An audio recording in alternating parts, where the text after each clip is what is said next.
Hello everyone, welcome to my another mini blog. তো আজকে হলো সানডে। ঘুম থেকে উঠে আমি চা নিয়ে বসে গেছি, এদিকে করছে মেয়ে পড়াশোনা। আজকে চা খাওয়ার সময় ছিল চিড়ে ভাজা আর চা। আমি এটা খেতে খুব ভালোবাসি, সেই জন্য নিয়ে বসেছি। খাওয়ার পর বেরিয়ে গেলাম বাজারের উদ্দেশ্যে, কারণ আজকে সানডে বলে মেয়ের আবদার ছিল যে ও মাংস খাবে। তো সেই জন্য ওর পাপা আমাদেরকে নিয়ে চললো বাজারের উদ্দেশ্যে। বাজারে গিয়ে মাংসের দোকানে দেখি এতটাই ভিড়, কিন্তু মেয়ের যখন আবদার হয়েছে চিকেন খাবে, মানে মাংস খাবে, তো মাংসটা তো নিতেই হবে। তো মাংস নিয়ে টমেটো নিয়ে বাড়িতে চলে আসলাম। এসে দেখি মা করছে হাতের কাজ, মানে ঠোঙা বানানো। তথাপি আমি মাকে বললাম, মা মাংসটা একটু ধুয়ে দাও, আমি ওকে রান্না করে দিই।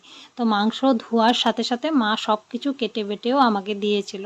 তো মাংসটাও আমি রান্না করতে যখন যাই, রান্না হয়ে তো ছিল, তবে এই মিনি ব্লগে সেটা আমি আপনাদের দেখাতে পারলাম না। সেটা দেখতে হলে দেখতে হবে আপনাদের নেক্সট মিনি ব্লগটা।